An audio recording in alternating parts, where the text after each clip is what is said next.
Coucou tout le monde. Les amis, on se retrouve pour une nouvelle vidéo. J'espère que vous allez bien. En tout cas, moi ça va très bien. C'est l'apprenti dessinateur ici présent en face de vous.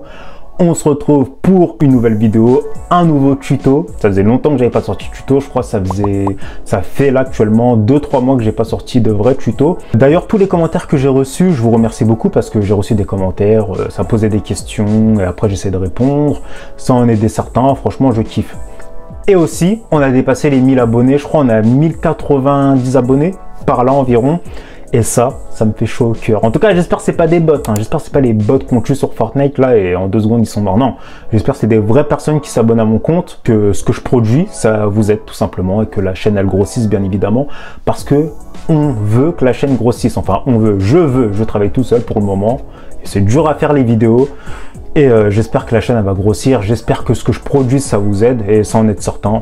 C'est l'essentiel. Franchement, on va pas se mentir. C'est ce que je veux de base. Je suis un apprenti.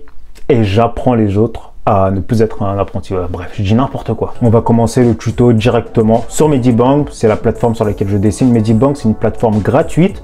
Et bien évidemment, il y a un mode premium pour avoir plus d'outillage dans l'application. Mais franchement, la plateforme, tu n'es pas obligé de prendre le mode premium pour apprendre à dessiner, utiliser le logiciel. Il est complet.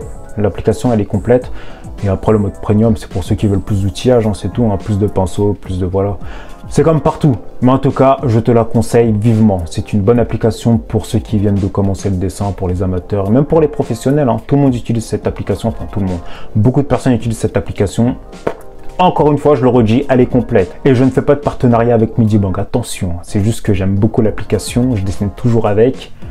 Et encore une fois, elle est bien. Avant de commencer la vidéo, j'ai fait un nouveau compte Instagram. Du coup, si tu veux me suivre sur Instagram, c'est l'apprenti dessinateur comme d'habitude. Je vais l'afficher là ou là. Je vais l'afficher quelque part. En tout cas, si tu peux me suivre là-dessus, ça me fera un grand plaisir. Parce que c'est un nouveau compte où je vais essayer de publier régulièrement. Parce que sur YouTube, c'est quand même compliqué de publier régulièrement. Alors que là, sur Instagram, c'est juste des photos, des dessins que je vais faire. Du coup, n'hésite surtout pas. Et si tu as des questions, c'est mieux de me DM sur Instagram aussi. Comme ça sera plus simple pour moi de te répondre sur Instagram plutôt que sur YouTube en commentaire. Le tuto d'aujourd'hui, ça sera sur l'outil addition. J'ai mon petit carnet ici présent. L'outil addition. Qu'est-ce que c'est que l'outil addition? Comme je vous ai dit, je dessine sur Medibang. Du coup, c'est un outillage qu'on va trouver dans Medibang. Qu'est-ce que l'outil addition dans Medibang? Alors là, tu dis addition, ça y est, tu sors ta calculatrice, tu fais des trucs bizarres. Non. L'outil addition, c'est dans Medibang. Il n'y a pas de maths dans Medibang. Enfin, peut-être, mais en tout cas, moi, je sais pas. Du coup, tu peux ranger ta calculatrice et on retourne sur Medibang. L'outil addition, qu'est-ce que c'est? L'outil addition est l'un des modes de fusion disponibles sur Medibang pour les calques.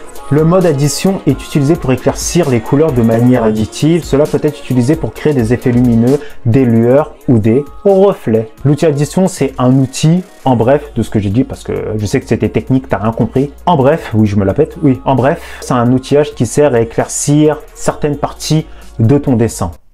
C'est tout. Voilà. Et on va utiliser ça maintenant. Le mode de fusion permet de contrôler comment un calque interagit visuellement avec les calques situés en dessous. Un calque au-dessus et un calque en dessous. Chaque mode de fusion utilise une formule mathématique pour déterminer la manière dont les pixels des deux calques se combinent, créant divers effets visuels. Mais bon, on va le voir visuellement, parce que là, c'est de manière auditive, c'était pas auditif, t'as rien compris. Et tu vas le voir visuellement, parce que tu es un apprenti sûrement comme moi, et les apprentis, on a besoin de détails, tu vois. Alors tout d'abord, avant d'utiliser l'outil addition, et arrête de penser aux maths encore une fois, il nous faut un croquis. Enfin, pas forcément un croquis, mais il nous faut quelque chose afin de pouvoir colorier cette chose-là et ensuite utiliser l'outil addition. En tout cas, il nous faut des couleurs. Moi, avant de passer à la partie couleur, je préfère faire un croquis ou un ancrage, enfin un dessin tout simplement. Du coup, on va passer au croquis pour pouvoir ensuite faire les couleurs et ensuite vous montrer la partie addition, enfin la partie addition, vous montrer ce qu'est l'outil addition tout simplement. Tout d'abord, nous allons commencer par faire le croquis. Comme d'habitude, je commence par le visage. Je dessine un cercle. Le cercle, c'est très important. Le cercle, ça fait partie des repères. Du coup, c'est primordial pour quelqu'un qui vient de commencer le dessin. J'insiste là-dessus. Je le dis souvent sur mes vidéos, mais commence par le cercle, très vertical, horizontal. Les lignes de repère, tu connais. Enfin, tu connais pas si t'es amateur. enfin tu connais pas forcément si t'es amateur, mais voilà, les lignes de repère, très important. Faut se rentrer ça dans la tête, d'accord? Merci. Je dessine un cercle que je divise en deux avec un trait vertical pour séparer la partie gauche et la partie droite du visage. Le visage sera légèrement de 3/4, mais de manière subtile. Ensuite, sur le cercle en bas du visage, j'esquisse le cou, les épaules et le haut de la poitrine. Après cela, je gomme les lignes de repère qui ne me servent plus. Une fois que tu as fait tout ton croquis, les lignes de repère, tu peux les enlever. Ça te sert juste à faire ton croquis. Ça te sert de base, en gros, pour faire ton croquis. Après, faut les enlever, faut pas les garder. Non, c'est des lignes de repère. C'est un brouillon pour faire un brouillon, tout simplement. D'accord? Je passe ensuite à la bouche. Pour la bouche qui sourit légèrement, je fais deux sortes de vagues, un peu comme un M étiré. Pour la bouche, comme tu peux le voir, bon, en fait, je suis en train de décortiquer les étapes là. Je fais deux vagues, tu vois. En fait, quand tu souris, ça te fait deux vagues qui s'allient comme ça. Et au bout, tu mets une petite pointe au-dessus ou en bas si tu veux la faire sourire. Si tu veux pas qu'elle sourie, tu mets les pointes en bas. Bon, c'est expliqué bizarrement, mais fais deux vagues et tu vas comprendre ce que je veux dire. Je fais deux sortes de vagues, un peu comme un M étiré. Moi, c'est comme ça que je procède pour faire la bouche. Enfin, ça me fait penser à deux vagues. Les coins de la bouche montent, représentés par deux petites pointes qui remontent légèrement. Pour représenter le bas des lèvres, je dessine un petit chapeau retourné pour vraiment dessiner le bas des lèvres. Pour le nez, c'est très simple. Juste au-dessus de la bouche, je dessine deux petits chapeaux pour représenter les narines. Deux petits chapeaux, c'est très simple. En fait, c'est comme la touche là sur le clavier. Je vais la mettre ici, la touche là. Et ben tu fais ça, c'est ton nez. C'est tes narines, c'est bon. Ton nez, il est fait. Très simple et efficace. Viens juste au-dessus les yeux. Ils prennent la forme d'un rectangle au départ. Puis je peaufine par la suite et je travaille l'esquisse. C'est très important de s'aider des formes géométriques pour faire le croquis. Par exemple, pour le nez, tu vas faire un triangle. Moi, par exemple, quand je me regarde, là, quand je vous regarde, pour le nez, je vais faire un triangle. Parce que la partie de mon nez, elle fait ça. Chacun son nez, faut pas critiquer. Ensuite, pour les yeux, je vais faire des rectangles, tout simplement. Pour la bouche, je vais trouver aussi une autre forme géométrique.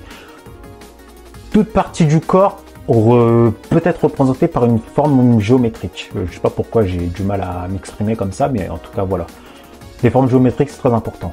Les sourcils, comme pour les autres éléments que j'ai dessinés, ils ont une forme particulière. Moi, perso, ils me font penser à des triangles. Ils montent au milieu et descendent sur les côtés. Tout ressemble à une forme géométrique, comme je l'ai dit auparavant. Bon, là, je me répète, mais tout est représenté par forme géométrique. En fait, tu peux faire plein de formes géométriques et représenter le corps humain, et ensuite peaufiner en dessinant les détails, tout simplement. Mais en tout cas, tout peut être représenté par les formes géométriques. Ça, c'est sûr et certain. Et c'est conseillé, comme ça, c'est plus simple. Tout le monde sait faire un triangle, tout le monde sait faire un rond, tout le monde sait faire un carré. Oui, voilà, tout simplement, il faut s'aider de ça. Il faut s'aider de ce qu'on sait déjà faire pour pouvoir améliorer ses compétences. C'était beau ou pas ça? Une fois le croquis fini, on va pouvoir passer aux couleurs.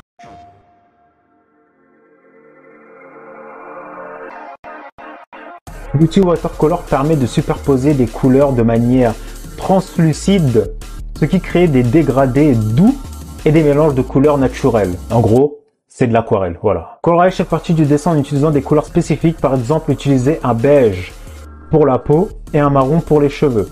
L'outil Watercolor est idéal pour cela car il permet une superposition translucide.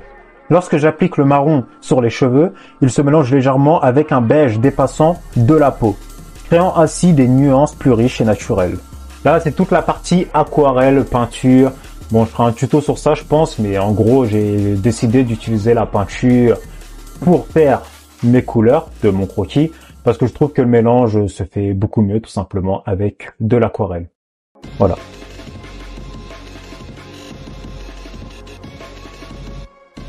Étape 3, mode addition. Comment ai-je utilisé l'outil addition? Et encore une fois, tu peux ranger ta calculatrice parce que c'est pas des maths.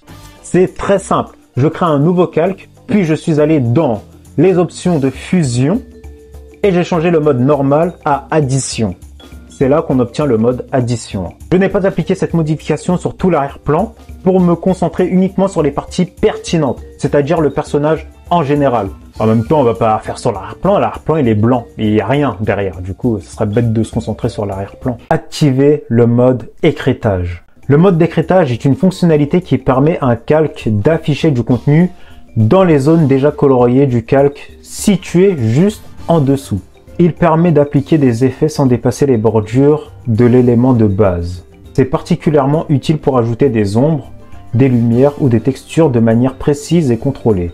C'est un petit peu comme le mode alpha, sauf que là c'est dans un nouveau calque, du coup c'est un calque vierge, alors que le calque alpha, c'est dans le calque où tu as colorié, où tu as déjà dessiné de base dessus, et tu actives le mode alpha pour ne pas dépasser les bordures, mais c'est pas un calque vierge, contrairement au mode écrêtage. Je baisse la luminosité de mon calque de couleur afin de créer une atmosphère plus sombre. Cela mettra en valeur les reflets du soleil et donnera l'impression que mon personnage se trouve dans un environnement plus sombre. Je commence par colorier la partie droite de mon personnage du visage avec un jaune clair, rappelant la teinte chaude du soleil. Cette couleur ressort bien et donne l'illusion de lumière solaire. J'applique l'éclairage sur la droite de mon personnage, les cheveux, les mèches, les yeux pour montrer la brillance des pupilles. Une petite touche sur le nez, les lèvres et le corps. En particulier l'épaule que j'éclaircis largement. Pour accentuer l'effet de lumière, j'élargis la largeur de mon pinceau et j'applique des coups de pinceau larges, avec une faible opacité, ce qui donne un effet de reflet solaire. Voilà, comme tu peux le voir, j'ai essayé d'appliquer toutes les parties éclairées sur la partie droite de mon personnage, avec un petit peu cette couleur jaunâtre qui montre cet effet de coucher de soleil ou de lever de soleil. Peu importe, mais en tout cas, voilà.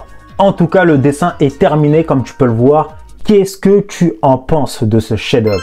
Est-ce que quand tu vois le personnage, tu as l'impression qu'elle est dehors et qu'il y a un coucher de soleil qui est en train de se passer? Mais après, forcément, vu que c'est moi qui ai fait le dessin, du coup, les gars, je vous pose la question. Est-ce que le résultat est beau, oui ou non? Vous pouvez me dire en commentaire, je ne suis pas vexé. Je suis un apprenti, tu peux me dire qu'il est moche, qu'il est mauvais. Si c'est constructif, c'est encore mieux. Et je suis un apprenti dans tous les cas. On apprend. En tout cas, les gars, ça m'a fait très plaisir de faire cette vidéo-là. Si tu as des questions, tu peux me les poser en commentaire ici sur YouTube ou en commentaire sur Instagram. J'affiche mon Instagram encore une fois, si tu veux m'ajouter. En tout cas, ça m'a fait très plaisir de faire cette vidéo. J'espère que tu as compris comment je procède pour faire un croquis, la base. Aussi pour faire les couleurs. Et surtout, j'espère que tu as compris comment j'utilise cet outillage dont on parle aujourd'hui, l'outil addition. Et encore une fois, ce n'est pas des mathématiques. Voilà, en tout cas, ça sera tout pour moi. Merci à toi d'avoir visualisé, d'avoir regardé cette vidéo de l'apprenti. J'en ressortirai une prochainement. Et merci à toi de me suivre sur cette chaîne si tu me suis. Et si ce n'est pas encore le cas, bah, abonne-toi. Hein. Là, on a dépassé les 1000 abonnés. Je vous remercie encore une fois pour ça. Et on se retrouve à très bientôt pour une nouvelle vidéo. C'était l'apprenti. Merci à vous.